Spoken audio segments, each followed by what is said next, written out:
Good morning students, I am Geeta Negi from Navjyoti global school Mona. So student, आज हम पढ़ेंगे class 5th की मैथ, 5th की इंग्लिश, यूनिट 4 है आपका। तो इसका जो पहला वाला चैप्टर था वो हमने पढ़ लिया। सेकेंड वाला है माय एल्डर ब्रदर। तो ये एक शॉर्ट प्ले जैसा है आप लोगों का, ठीक है। तो ये हिंदी की जो फेमस बुक है बड़े भाई साहब, उसमें से लिया गया है और इसको लिखा है मुंशी प्रेमचंद ने। इसमें दो भाइयों की कहानी है जो अपने एक्सपीरियंस और बुक्स की इम्पोर्टेंस यानी कि पढ़ाई की इम्पोर्टेंस को बता रहे हैं, ठीक है। तो उसी के बारे में हम पढ़ेंगे। तो ये 3 पार्ट में है। सीन पहले में है कि वो एक हॉस्टल रूम में होते हैं दोनों ब्रदर्स, दोनों की एक की एज 9 और एक की 14 ईयर्स है। दोनों अपने टेबल पे पढ़ रहे होते हैं, स्टडी कर रहे होते हैं। तो उसका बड़े भैया कहते हैं कि reading a book and the younger one Munna is drawing. तो मुन्ना जो वो अपने बड़े वाले भाई जो होते हैं वो अपनी पढ़ाई करते हैं और छोटा वाला पिक्चर्स बनाने में रहता है बर्ड्स एनिमल्स की। तो उसके भैया बोलते हैं कि तुम क्या कर रहे हो मुन्ना? तो वो कहता है कि मैं ड्राइंग कर रहा हूँ। बट वो कहते हैं कि तुम स्टडी कब करोगे? तो वो कहता है मैं खेलना चाहता हूँ भैया। How you sit book for hours वगैरह। वो कहता है कि आप इतने टाइम तक, इतने आवर्स तक कैसे वो कर लेते हो? वो कहते हैं कि क्योंकि क्या है, एजुकेशन से क्या हो जाएगी हमारी नींव हमारी अच्छी हो जाएगी। जब हम स्टडी करेंगे बाद में हमारी जो स्ट्रांग हो जाएगी, ताकि जो हमारे कुछ साल बाद हम क्या हो जाएंगे, बहुत अच्छा काम करने लग जाएंगे, ताकि हमारी एक अच्छी सी बिल्डिंग बन सके। बिल्डिंग बनने के लिए क्या ज़रूरी है? पहले नींव का मजबूत होना है। तो इसीलिए हमारी नींव ज़्यादा ज़रूरी है।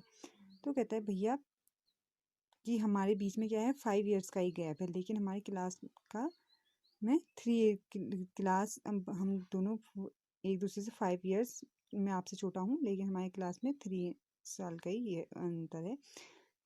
लेकिन आप इतना ज़्यादा 20 टाइम्स कैसे लिख देते हैं एक ही चीज़ को, और इतनी बार कॉपी में सेंटेंस को कैसे लिख देते हैं, ठीक है, और वो भी इतनी अच्छी सी राइटिंग में। तो कहते हैं इंग्लिश कोई बच्चों का खेल नहीं है। इसको करने के लिए बहुत ज़्यादा पढ़ना पड़ता है, इसको समझने के लिए, बोलने के लिए, लिखने के लिए, प्रॉपर लिखने के लिए। और तो इसको क्या करना था, बहुत ज़्यादा पढ़ाई करनी होती है। ये कोई तुम जैसे प्ले करते हो, खेलते रहते हो, काइट्स के साथ खेलते रहते हो, ऐसे अपने फ्रेंड के साथ फन करते रहते हो, तो इससे तो ये आप तुम्हें कम करना चाहिए और अपनी पढ़ाई में ध्यान देना चाहिए। तो कहता है ओ भैया, ये क्या कहते हैं, विलेज में एक मेला लग रहा है, क्या आप चलोगे? तो कहते हैं क्या तुमने कभी मुझे मेले में जाते हुए देखा है? मुझे कभी क्रिकेट मैच, हॉकी मैच ये सब खेलते देखा है? या कहते हैं हमेशा मैं अपनी स्टडी करते रहता हूँ। तो कहते हैं कि तुम्हें भी वो करना चाहिए, यानी इस तरीके से लाइफ क्या हो जाएगी, expect past waste your time playing. और वो कहते हैं कि तुम ये क्या कर रहे हो, वेस्ट कर रहे हो अपने टाइम को ये सब चीज़ों में, खेलने वगैरह में। और क्या तुम इस तरह से तुम क्या करोगे, हमारी जो फादर की जो कमाई है उसको तुम क्या कर दोगे? इस तरीके से मुझे लगता है कि तुम इस तरीके से हमारे फादर की कमाई को वेस्ट कर रहे हो, जो खेल वगैरह में तुम ये कर रहे हो, अपनी पढ़ाई को छोड़ के कर रहे हो। तो इतने में मुन्ना क्या करने लग जाता है, वो रोने लग जाता है, ठीक है। तो भैया, तो वो कहता है, रोते रोते मुन्ना कहता है कि मुझे ऐसा लगता है कि मुझे यहाँ से भाग जाना चाहिए। मैं सोचता हूँ कि यहाँ से भाग के मैं अपने घर चले जाऊँ। तो भैया कहते हैं no no, now stop caring, उसको रो मत, स्माइल करो। तो मैं तुम्हारा एक टाइम टेबल बना देता हूँ। इस तरीके से उसका एक टाइम टेबल बना देते हैं, ठीक है। तो शेड्यूल बनाते हैं, टाइम लिखते हैं। शेड्यूल होता है 6 AM, wash your hands, have your breakfast and sit down to study.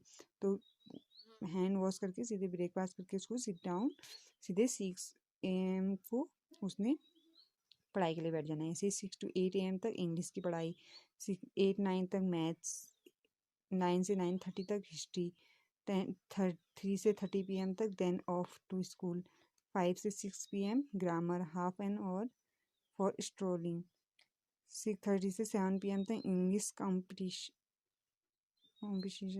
The dinner उसके उसी टाइम पे, 8-9 PM से ट्रांसलेशन, 9-10 PM से Hindi and other subject and then to bed. इस तरीके से उसका वो बता देता है।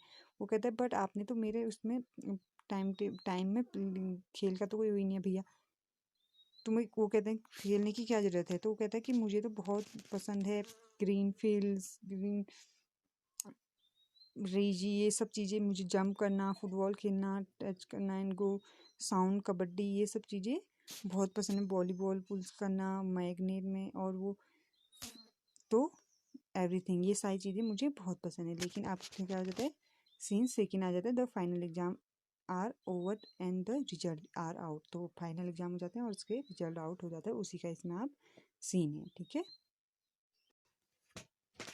सो उनका क्या होता है, फिर से वो उनके भैया फिर से एक बार फिर से फेल हो जाते हैं। तो मुन्ना कहता है कि भैया लेकिन मैं तो पास हो गया और अपनी क्लास में टॉप आया हूँ, और अब हम दोनों के बीच में 2 ईयर्स का ही डिफरेंस है। तो उसके भैया कहते हैं कि तुम खुद पे इतना प्राउड मत करो, एक बार पास होने से कुछ नहीं होता है। क्या कहते हैं, तुम क्या एक बार पास हो गए तो तुम मुझे क्या स्टूपिड समझ रहे हो, अपने आप को स्मार्ट समझ रहे हो? ये कोई गुल्ली डंडा का गेम नहीं है कि एक बार मारो तो बार बार हमारा वो बिल्कुल सही निशाने पे जाएगा। तो इस तरीके से वो उसको बहुत ज़्यादा डांटने लगते हैं कि जब तक तुम बहुत सारा हार्ड वर्क नहीं करोगे तब तक तुम्हें सक्सेस नहीं मिलेगी लाइफ में। तो कहते हैं कि तुम्हें पता है जब तुम आगे को क्लास में जाओगे तो क्या होता है, ज्योमेट्री में बहुत ऐसे ऐसे अंडरस्टैंडिंग जो हम नहीं समझ पाते हैं, वो बहुत हार्ड वर्क करना पड़ता है तब जाके होता है। और ज्योमेट्री में ACB और ABC इस तरीके से मैं आंसर लिखने पड़ते हैं। तो ठीक है, तो इस तरह वो डांटते रहते हैं। तो वो भाई साहब तो वो बहुत ज़्यादा डर जाता है कि आई डोंट थिंक, तो कहता है कि मुझे 9 क्लास में नहीं जाना, इतनी बड़ी क्लास में नहीं जाना है, क्योंकि तो इस तरीके से कहता रहता है कि मुझे नहीं जाना है और मैं इस तरीके से इतना ज़्यादा होमवर्क नहीं कर पाऊँगा और पनिशमेंट इस तरह से मुझे मिलती जाएगी। तो कहते हैं भैया कहते हैं कि आज पता है हमें क्या कहते हैं, एक ऐसे दिया है, शॉर्ट ऐसे दिया है जो टॉपिक है पंचुअलिटी फॉर 4 पेजेस लिखने हैं and imagine can something be writing one on 4 page and still be short. अब खुद ही सोचो कि 4 पेजेस का है और शॉर्ट है वो जो भी, और मिक्स इट अप। तो कहते हैं oh God, thank God I was time for school else the scolding don't have gone on and on. तो इस तरीके से वो जब उसको डांटते हैं उसके भैया तो सोचते रहता है इस तरीके से थोड़ा डर के। The result were out once again and it so happening that Munna pass it and भैया फेल इट अगेन। तो इस तरीके से फिर से उनका रिजल्ट आता था और क्या होता था, मुन्ना पास हो जाता है और भैया उसके फिर से फेल हो जाते हैं और वो बहुत अनहैप्पी होते हैं भैया थोड़ा। तो वो क्या करते हैं, उसको डांटना थोड़ा मुन्ना को कम कर देते हैं क्योंकि वो खुद से अपसेट होते हैं।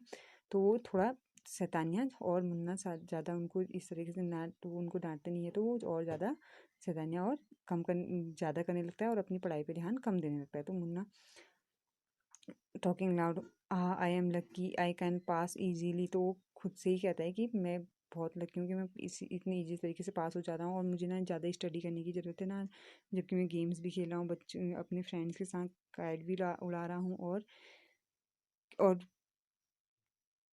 और भैया भी जो हैं वो अब मुझ पे ज़्यादा ध्यान नहीं दे रहे हैं और मैं इस तरीके से अपना गेम भी खेल ले रहा हूँ। तो ऐसे ही करके वो बहुत ज़्यादा क्या करने लगता है, पढ़ाई में ध्यान ना दे के अपनी गेम्स वगैरह में खेलने लगता है। उसके भैया कहते हैं तुम्हें शर्म नहीं आ रही है, तुम इस तरीके से गेम पे काइट्स उड़ा रहे हो, खेल रहे हो, और ना ही अपनी उसमें ध्यान दे रहे हो। 8 class and are not studying in a lower class. तो अब तुम 8 क्लास में, अब तुम छोटी क्लास में नहीं हो, अब तुम बड़ी क्लास में चले गए, अब तुम्हें इसमें क्या करना पड़ेगा, बहुत सारी पढ़ाई करनी पड़ेगी।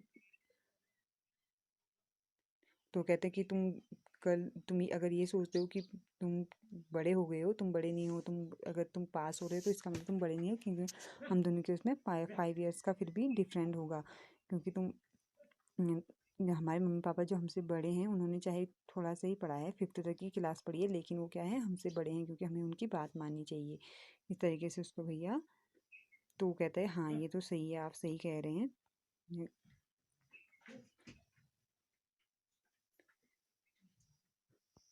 तो उसके भैया कहते हैं कि इस तरीके से ऐसी बहुत सारी थिंग्स होती हैं जो सिर्फ पढ़ाई से नहीं आती हैं, जो क्या होता है एक्सपीरियंस हो जाता है कि बड़े होने पे। ठीक है, तो वो माँ बाबा को ऑलवेज क्या होते हैं, वो हमेशा राइट होते हैं, वो एक्सप्लेन करते हैं, करेक्ट आंसर हमें दे देते हैं। ठीक है, तो ऐसे ही वो पूछते हैं कि अगर सोचो अगर मुझे कभी बुखार आ जाए तो तुम क्या करोगे उस दिन। तो कहते हैं मुन्ना कहता है आई डोंट नो भैया, आई वुड टेल बाबा and he would rest to the hostel. तो कहता है कि मुझे नहीं पता, मैं तो सिर्फ पापा को कॉल करूँगा और वो आके हॉस्टल में आके वो करेंगे। तो भैया कहते थे हाँ मुझे यही एक्सपेक्ट था, तुम यही आंसर दोगे। तो नाउ बाबा would not get upset, he would first try to find what was wrong then he would call a doctor. तो कहता है कि अब बाबा देखो कैसे सोचेंगे, वो पहले सोचेंगे कि अगर बाबा हम सोचेंगे बाबा यहाँ होते तो वो क्या करते, पहले सोचते कि उन्हें क्या करना है, फिर कैसे उनको पहले वो सबसे पहले डॉक्टर को बुलाएंगे, क्योंकि exactly what to do they more experience than age. तो हमें इस तरीके से बाबा के एक्सपीरियंस से कुछ हमें भी सीखना चाहिए, एक्सपीरियंस लेना चाहिए। फिर से मुन्ना फिर क्या करने लग जाता है, रोने लग जाता है, भैया I am sorry what you से इज ट्रू। तो कहता है कि मैं फिर से वो सॉरी बोलने लगता है और कहता है कि आई एम सॉरी, माफ़ी मांगता है, और आप जो बोलते हो सही बोलते हो भैया, हक मुन्ना लवली। तो दोनों एक दूसरे को हक कर लेते हैं भैया। आई ऑल्सो, तो भैया कहते हैं कि मुझे भी बहुत पसंद है खेलना, काइट्स उड़ाना, बट क्या है अगर मैं भी खेलने लग जाऊंगा तो तुम्हें कौन देखेगा, क्योंकि तुम मेरी रिस्पॉन्सिबिलिटी हो और तुम्हें यहाँ पे तुम्हारा ध्यान रखना मेरी मेरी जिम्मेदारी है, मेरी रिस्पॉन्सिबिलिटी है। तो इस तरीके से अगर मैं भी खेलने लग गया तो तुम्हारा ध्यान कौन रखेगा, ये इस तरीके से कहते हैं। तो मुन्ना कहता है आई लव यू भैया। तो इस तरीके से इनकी स्टोरी खत्म हो जाती है। ठीक है, तो न्यू वर्ड्स हैं, न्यू वर्ड्स कौन कौन से थे देखिए हमने। सॉलिड बेस यानी कि जो नींव होती है वो मजबूत रहना है। शेड्यूल टाइम टेबल, ये आपको पता ही है कि किस टाइम पे हमें क्या करना है। इस तरीके से ऐसे होता है कोई भी सब्जेक्ट पे आपको एक टॉपिक दिया जाता है जिसमें आप उसको 2-3 पेज इस तरीके से आप लिखते हैं। Idling without any purpose, lazy, lazy आपको बताइए। मास्टरेट, जो बहुत एक्सपीरियंस जिसको हो जाता है। ठीक है, तो इस तरीके से तो आप लोग ये भी चैप्टर पढ़िएगा। ठीक है, थैंक यू।